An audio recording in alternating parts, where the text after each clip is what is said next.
యెహోవాను స్తుతించుడి, ఆకాశవాసులారా యెహోవాను స్తుతించుడి. ఉన్నత స్థలముల నివాసులారా ఆయనను స్తుతించుడి. ఆయన దూతలారా మీరందరూ ఆయనను స్తుతించుడి. ఆయన సైన్యములారా మీరందరూ ఆయనను స్తుతించుడి. సూర్యచంద్రులారా ఆయనను స్తుతించుడి. కాంతిగల నక్షత్రములారా మీరందరూ ఆయన స్తుతించుడి. పరమాకాశములారా, ఆకాశము పైనున్న జలములారా ఆయనను స్తుతించుడి. యెహోవా ఆజ్ఞ ఇయ్యగా అవి ఉంటెను. అవి యెహోవా నామమును స్తుతించును గాక. ఆయన వాటిని నిత్య స్థాయువులుగా స్థిరపరిచి ఉన్నాడు. ఆయన వాటికి కట్టడ నియమించను, ఏదియో దాని నదిక్రమింపదు. భూమి మీద ఉన్న మకరములారా, అగాధ జలములారా యెహోవాను స్తుతించుడి. అగ్ని వడగములారా, హిమమా, ఆవిరి ఆయన ఆజ్ఞను నెరవేర్చు తుఫాను. పర్వతములారా, సమస్తమైన గుట్టలారా, ఫలవృక్షములారా, సమస్తమైన దేవదారు వృక్షములారా, మృగములారా, పశువులారా, నేలను కాపు జీవులారా, రెక్కలతో ఎగురు పక్షులారా, భూరాజులారా, సమస్త ప్రజలారా, భూమి మీద ఉన్న అధిపతులారా, సమస్త న్యాయాధిపతులారా యెహోవాను స్తుతించుడి. యవ్వనులు, కన్యకలు, వృద్ధులు, బాలురు అందరూ యెహోవాను స్తుతించుదురు గాక. ఆయన నామము మహోన్నతమైన నామము. ఆయన ప్రభావము భూమి ఆకాశములకు పైగానున్నది. ఆయన తన ప్రజలకు ఒక శృంగమును హెచ్చించి ఉన్నాడు. అది ఆయన భక్తులకు అందరికీ ఆయన చెంత చేరిన జనులకు ఇశ్రాయేలుకు ప్రఖ్యాతికరముగా ఉన్నది. యెహోవాను స్తుతించుడి. ఆమేన్. స్తోత్రము. యెహోవాను స్తుతించుడి, ఆకాశ వాసులారా యెహోవాను స్తుతించుడి. ఉన్నత స్థలములారా నివాసులారా ఆయనను స్తుతించుడి. సమస్తము కూడా ఆయన ద్వారా, ఆయన ఆజ్ఞ ద్వారా సృష్టించబడింది. ఆయన ఆజ్ఞ ఇవ్వగా అవి ఉంటాయి. అగ్ని వడగండ్లారా, హిమమా, ఆవిరి ఆయన ఆజ్ఞ నెరవేర్చు, తుఫాను, అంటే సమస్తం మనం చదివినటువంటి మాటలు.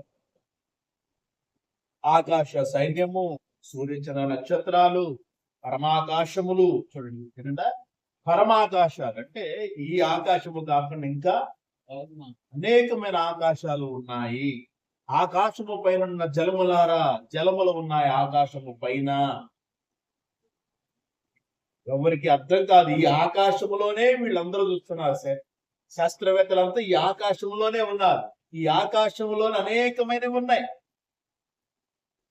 కానీ ఈ ఆకాశాన్ని మించి పరమాకాశాలు ఉన్నాయి అని బైబిల్ చెప్తారు. ఈ ఆకాశాన్ని ఇంకా దాటలేదు ఎవరు. లోకములో ఉన్న ఏ మానవుడి ఆకాశాన్ని దాటలేదు. నేను ఆకాశాన్ని అంటిపోతా అనుకున్నాడు అపవాది. ఆకాశాన్ని దాగి ఎక్కిపోతా అనుకున్నాడు. నేను ఆకాశమునకు ఎక్కిపోయేదను, ఉత్తర దిక్కులున్న సభా పర్వతం మీద సింహాసనం వేసుకుంటా అనుకున్నాడు. వాడు ఈ ఆకాశాన్ని దాటలేదు. ఇంకా వానికి లేదు, త్రోసివేయబడ్డాడు. ఇంక వానికి ఆ ఆకాశము సమయం కొంచెం ఉంది కాదు. అంటే మానవుడే అనుకుంటాడు సమస్తాన్ని జయించేసే అనుకుంటున్నాడు. సమస్తాన్ని నేను చూసా, సమస్తము నా స్వాధీనం అయిపోయింది అనుకుంటున్నాడు. ఏమి లేదు. ఈ మొదటి ఆకాశం నుండి తిరుగుతా ఉన్నాడు శాస్త్రవేత్త. ఈ మొదటి ఆకాశపు అంతమే తెలియలేదు శాస్త్రవేత్త. ఏ శాటిలైట్లు ఉన్నా ఏమున్నా ఈ ఆకాశంలోనే ఉంది. అందుకని ఈ ఆకాశము భూమి అగ్ని చేత కాల్చబడతాయి. ఎందుకు? ఆకాశం నిండా శాటిలైట్లు పెట్టాడు. ఆకాశం నిండా రాకెట్లు పంపించి శాటిలైట్లు పెట్టాడు. ఆ శాటిలైట్లు అన్నీ కూడా అగ్నిమయము. కాబట్టి ఇక్కడ భూమి మీద ఉన్న మకరములారా, అగాధ జలములారా యెహోవాను స్తుతించుడి. అంటే సమస్తం కూడా ఆయన ఆజ్ఞేయంగా పుట్టాయి. కాబట్టి చివరిగా మనము ఏం చూస్తున్నామంటే మనుషుల గురించి మాట్లాడుతున్నాం కదా. భూరాజులారా, సమస్త ప్రజలారా, భూమి మీద ఉన్న అధిపతులారా, సమస్త న్యాయాధిపతులారా, భూరాజులారా యెహోవాను స్తుతించుడి. యవ్వనులు, కన్యకలు, వృద్ధులు, బాలురు అందరూ యెహోవా నామము స్తుతించుదురు గాక. ఆయన నామము మహోన్నతమైన నామము. ఆయన ప్రభావము భూమి ఆకాశము పైగా ఉన్నది. ఆయన తన ప్రజలకు ఒక శృంగమును హెచ్చించి ఉన్నాడు. అది ఆయన భక్తులకు అందరికీ, ఆయన చెంత చేరిన జనులకు ఇశ్రాయేలుకు ప్రఖ్యాతికరముగానున్నది. యెహోవాను స్తుతించుడి. భూరాజులు, సమస్త ప్రజలు అందరూ కూడా యెహోవాను స్తుతించాడు. ప్రాముఖ్యత మన జీవితంలో దేవునికి ఇచ్చే ప్రాముఖ్యత ఏంటి? ఆలోచన. మన జీవితంలో దేవునికి ఏం ప్రాముఖ్యత ఇచ్చా? చీకటి. మన హృదయం అంతా కూడా దేనికి ప్రాముఖ్యత? చాలా జాగ్రత్త. యెహోవాను స్తుతించుడి. యెహోవాను ఆయన సన్నిధిలో మోకరించి, సన్నిధిలో మనం ఆయన ప్రతి ఒక్కరు కూడా ఆయనకు ప్రాముఖ్యత ఇవ్వాలి. చూడండి ఏమన్నాడు ఇక్కడ, ఆయన తన ప్రజలకు ఒక శృంగమును హెచ్చించి ఉన్నాడు, అది ఆయన భక్తులకు అందరికి ఆయన చెంత చేరుడు జనులకు ఇజ్రాయేలుకును ప్రఖ్యాతికరముగానున్నది. యెహోవాను స్తుతించుడి. తన చెంత చేరిన వారందరికీ కూడా ఏమిచ్చాడు ఆయన? ఏమిచ్చాడు? తన భక్తులకు ఒక శృంగం, తన ప్రజలకు ఒక శృంగాన్ని హెచ్చించాడు. ఆయన సన్నిధిలో ఉన్నవారు ఆయన యొక్క కోటలో ఉన్నారు, ఆయన యొక్క భద్రతలో ఉన్నారు, ఆయన యొక్క సన్నిధిలో ఆయన వెలుగులో ఉన్నారు. ఆయన దగ్గరకు వచ్చిన వారు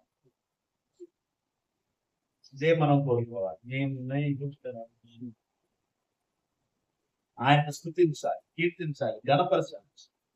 నిత్యము ఆయన్ని సృష్టిస్తూ ఉంటే మన జీవితంలో గొప్ప మార్పులు మనం ఎప్పుడు మనం చేయాల్సినది. ఎప్పుడు చూసినా మనం నిజముగా ఏ విశ్వాసి కూడా దేవుణ్ణి స్తుతించటం లేదు. అందుకనే అనేకమైన సమస్యలు, శోధనలు, వేదనలు, మైండ్ అంతా కూడా అన్ని రకాల లోకమంతా మైండ్ లో ఉంటుంది. లోకమంతా మైండ్ లో ఉంటుంది. కారణం ఏంటి? దేవుణ్ణి హృదయపూర్వకంగా స్తుతించలేకపోతున్నాం. స్తుతించుదాం అనుకునేసరికి ఎవరో ఒకళ్ళు వస్తారు, ఏదో ఒకటి వస్తుంది, వెంటనే అటు డైవర్ట్ అయిపోతాం. కారణం ఏంటి? స్థిరత్వం లేనటువంటి హృదయము, చంచల మనస్సు. దేవుని సన్నిధిలో కఠినమైన నిర్ణయం తీసుకోవాలి. దేవుని కోసం, దేవుని కోసం కఠినమైన నిర్ణయం తీసుకోవాలి. ఈ సమయం నేను నా దేవునితో గడపాలి, ఆయన ఆరాధన చేయాలి. ఎంత దినాల్లో ఉన్నాం, అపాయకం రోజులు ఇంకా కొద్ది సంవత్సరాలే. ఇప్పుడు చెప్తున్నా, ఇంకా కొద్ది సంవత్సరాలు మనం ఉండేది. కొద్ది సంవత్సరాలు ఈ లోకమంతా అంతమో కాబోతుంది, ఉపయోగం లేదు. కొద్ది సంవత్సరాలే మనం అనుకోవాలి. ఇప్పుడే అర్థమైందా? ఏమనుకోవాలి? ఉన్నన్ని నాళ్ళు ప్రశాంతంగా దేవుని సన్నిధిలో బ్రతకాలనుకుంటున్నాం. అంతేగాని లేనిపోనివన్నీ తెచ్చుకొని మీద పెట్టుకొని ప్రశాంతతను కోల్పోయి కదా, అప్పుల పాలైపోయి ప్రశాంతత లేకుండా ఆలోచన చేయాలి. విశ్వాసులు ఆలోచన చేయాలి, చాలా జాగ్రత్తగా ఆలోచించాలి. ఉన్న దానిలోనే దేవునికి స్తోత్రం చెప్తే, దేవుని స్తుతిస్తూ ఉన్నదానిలో సంతృప్తికరంగా ఉండాలి. అది కూడా ఇబ్బందిగా ఉందా? అది కూడా ఇబ్బందిగా ఉందా? ఎవరి వల్ల ఇబ్బందో వారి కోసము దేవుని సన్నిధిలో చేయట్లేదు. దేని వల్ల ఇబ్బందో ఆ విషయం కోసం దేవుని సన్నిధిలో చేయట్లేదు. దేవుడు విడుదల ఇచ్చాడు. ప్రైజ్ ది లార్డ్, హల్లెలూయా. నిన్న నేడు నిరంతరం మారనే మారదు, నా జ్ఞాపకాలలో చెరగని వాడవు. నిన్న నేడు నిరంతరం మారనే మారదు, నా జ్ఞాపకాలలో చెరగని వాడవు. నీవే నీవే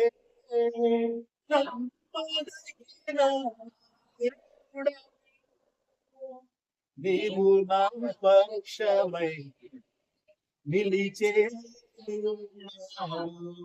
నీవే నీవే నమ్మదగిన దేవుడవు, నీవు నా పక్షమై నిలిచే, నిన్న నేడు నిరంతరం మారనే మారదు, జ్ఞాపకాలలో చెరగని వాడవు. యెహోవాను నామము వహించినది. నిన్న నేడు నిరంతరం ఏకరీతిగా ఉన్న దేవుడు. ఆయన అంటున్నాడు, నేను నిన్ను విడువను,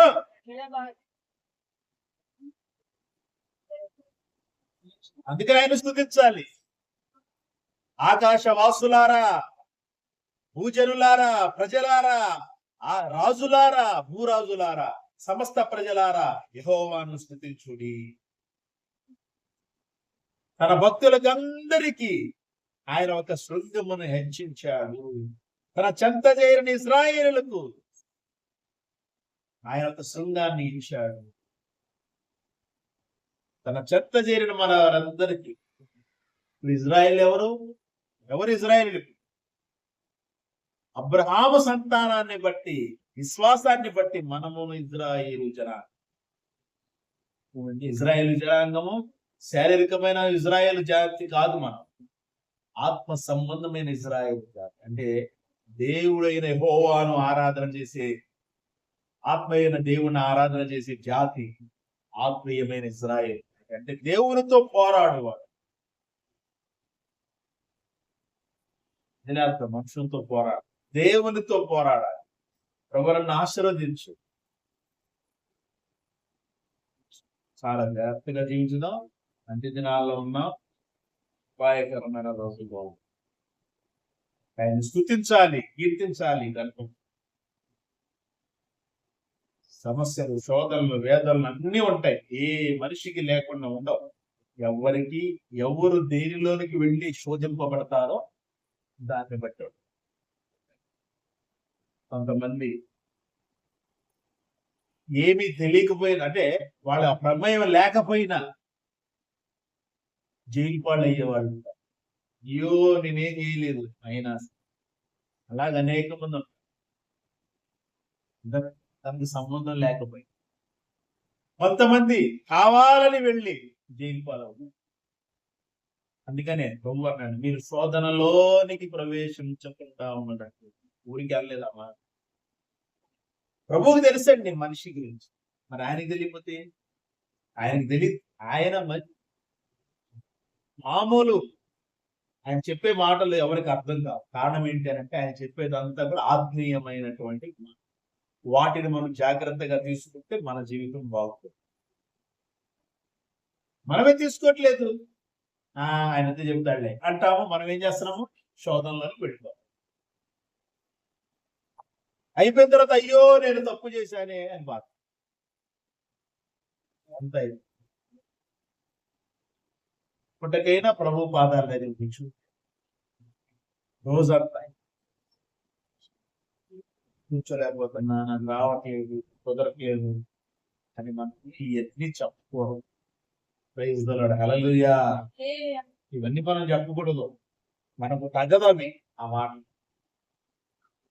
అద్భుతమైన దేవుడి దగ్గర కూర్చొని నాకు కుదరట్లేదు, నాకు చేత కాదు, నా వల్ల కావట్లేదు. చాలా జాగ్రత్తగా ఉందాం. దినాల్లోనూ రైతుల రోజుల్లో ఉందాం. దేవుని సన్నిధిలో ఉండటం కోసము, దేవుని స్తుతించడం కోసం తాపత్రయం. దేవుడి మాటలు ఆశీర్వదించి దేవుని ఘనమైన నామానికి ఆమేన్. హల్లెలూయా.